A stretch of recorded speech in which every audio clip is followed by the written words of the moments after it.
everyone, and welcome back to my channel. Thank you so much for tuning in.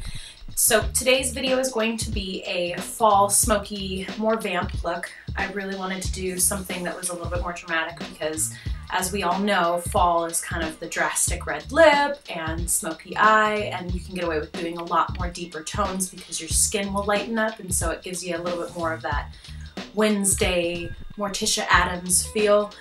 But it also is the time for, you know, warmer colors, of course, because we're getting into fall and winter time, and so winter is typically going to be more of your browns and burgundies and deep taupes and red mauve lips. So as we know, I have to do a video that kind of complements all of those colors, as well as doing more of a vamp smoky look, because I feel like I've done a smoky eye before with a toned down lip, and then I've also done a bold lip with a very classic eye. So this is kind of for those of us who aren't afraid to do a little bit more makeup and a little bit more color.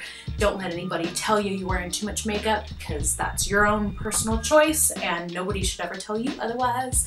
As long as you know how to rock it and you blend, obviously you don't want to be looking like, you know, a $2 hooker on the next day, the next morning, but you definitely want to make sure that you're confining the color to within the lid, and you're knowing how to blend, obviously, and then working with a few different brushes so you don't get that mudded look. But as always, thank you guys so much for your support. Subscribe in the box below. Questions, comments, feedback, always love to hear from you. And if you want to see how I get a smoky vamp fall wintertime look, keep watching. Bye guys. First step is going to be to take the Double Wear with Estee Lauder Stay in Place eyeshadow base, and I'm priming both of my lids with my ring finger.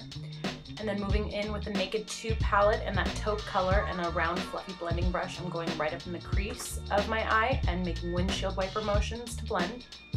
Next, taking a small applicator brush, and with the Lorac 5 shadow palette in Warms, I'm taking a very chestnut, kind of warm light brown, and working it right on the lid and dabbing, as well as buffering and blending it into the taupe. Moving in with a smaller applicator brush and that burgundy shadow in the same palette, I am working in almost a C-shaped motion in the outer crease of the eye. And this is going to take a second to blend, so be patient. You can see I'm taking and dragging up along the lash line of both the upper and the lower lid, and then I'm also buffering into the crease and buffering into that taupe so that both colors blend together. And you can take that same fluffy blending brush that had the taupe color on it and the smaller applicator brush and work back and forth as needed, as many times as possible to get it perfect. And then to buffer out the brow bone with a light cream color in that same Lorac palette, I am just putting the finishing touches on the eyeshadow and making sure everything buffers in. Finally, then moving in with liner.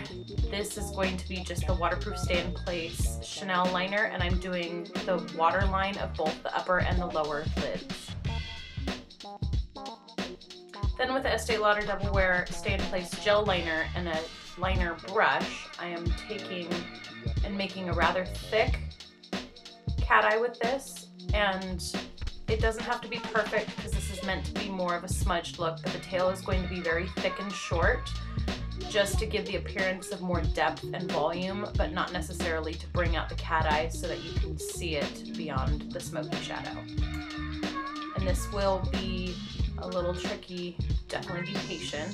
And I'm working that same round blending brush and I'm buffering in the line, as well as then moving in with a pigment, and this is a rose colored lighter cream right in the tear duct.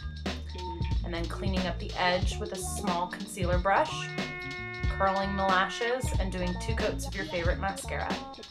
Followed with the falsies of the day, which is the cream lashes in number 43 and the Duo Lash Glue. And I'm taking needle nose tweezers and I'm applying them ever so gently and to the outer corners of the eye and making sure that the edges stick. And then to touch up the edges with a little liquid liner, I'm making sure that the lashes blend into the gel liner, and then adding a couple extra coats to finish off the eye.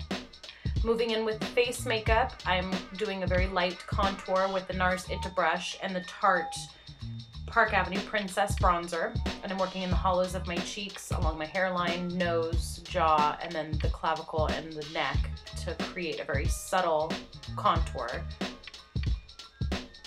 And I'm using 2 different brushes to make sure that it blends accordingly.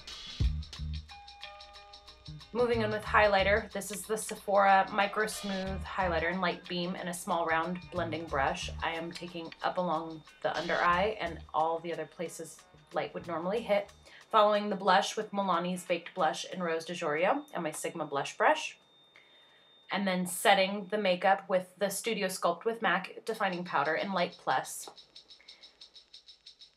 And moving right into prepping with that same foundation brush and that same powder brush to prep the base of the lips for the liner. And then I'm moving in with the NYX lip liner pencil in Auburn, and I'm lining my lips, as well as going in with the matte lipstick with NYX in Alabama, and then layering with the Laura Mercier Audrey lipstick to create that more burgundy, I would say, warmer berry tone, and then touching up any lines with the lip liner and setting my makeup with the Benai Setting Mist to finish off this look.